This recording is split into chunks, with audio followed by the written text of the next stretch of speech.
From the JAMA Network, this is the JAMA Medical News Podcast, discussing timely topics in clinical medicine, biomedical sciences, public health, and health policy, featured in the medical news section of JAMA.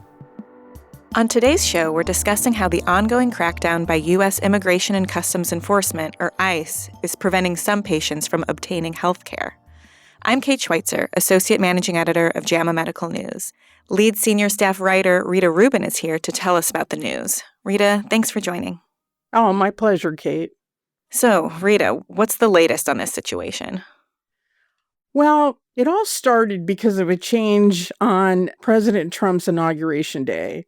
For more than a decade, U.S. Immigration and Customs Enforcement, or ICE, had a policy that prohibited its agents from carrying out activities in, quote, sensitive locations, close quote, such as churches, hospitals, and schools, except in certain circumstances.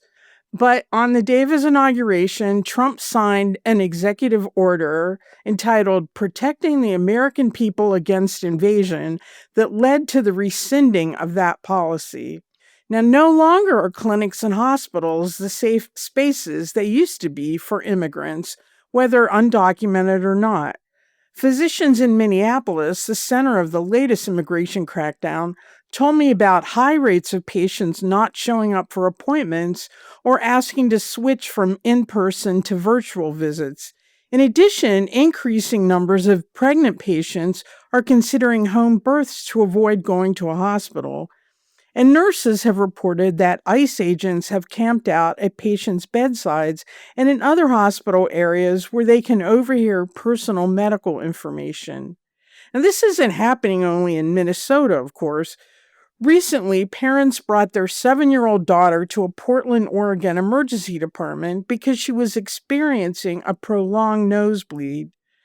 But before they could even step foot inside the hospital, ICE agents arrested them in the parking lot.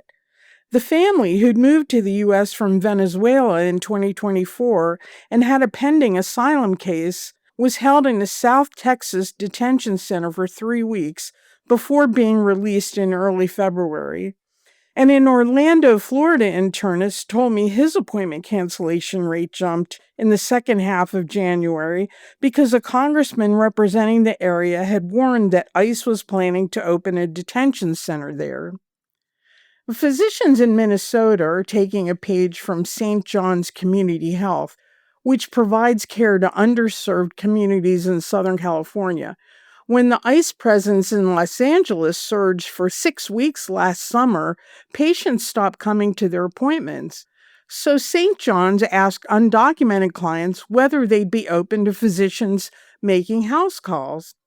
The organization's Healthcare Without Fear program ended up making hundreds of house calls each week last summer. Now, although the ICE crackdown in LA subsided and patients resumed getting care at the St. John's clinics, the organization's CEO told me he's prepared to restart Healthcare Without Fear immediately if need be.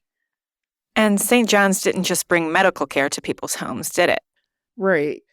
People were afraid to leave their homes for any reason during the ICE surge, and that included to buy groceries. So some of the health problems the St. John's physicians treated on house calls were exacerbated by a lack of fresh and varied foods. So the physicians began bringing bags of groceries along with their stethoscopes and blood pressure cuffs. Now, ICE isn't the only federal agency that's interfering with the delivery of health care. Tell us about shifts happening within the Centers for Medicare and Medicaid Services now. Well, last summer, CMS agreed to share data about all Medicaid recipients with ICE. Now, undocumented immigrants are ineligible for Medicaid, but a program called Emergency Medicaid covers life-saving care in emergency departments no matter the patient's legal status. Plus, many people who are eligible for Medicaid live with family members who are undocumented and therefore not eligible. Now, attorneys general from nearly 24 states sued to halt the data sharing, and the judge on the case granted a preliminary injunction in August to stop it in the plaintiff states.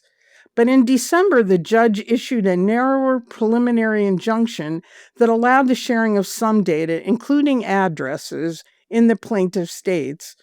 Reportedly, people who are eligible for Medicaid aren't signing up for it for fear that doing so could lead ICE to their undocumented loved ones. Thanks, Rita. All right, if you'd like to learn more, we'll include a link to Rita's story in the show description. This week, we also published a story on a new joint statement from global cardiology societies addressing the role of environmental risk factors in cardiovascular disease. You can find that and all of our stories at jamamedicalnews.com. Thanks again to Rita Rubin for joining me. I'm Kate Schweitzer for JAMA Medical News. This episode was produced by Daniel Morrow at the JAMA Network. To follow this and other JAMA Network podcasts, please visit us online at jamanetworkaudio.com. Thanks for listening, and join us again next week. This content is protected by copyright by the American Medical Association with all rights reserved, including those for text and data mining, AI training, and similar technologies.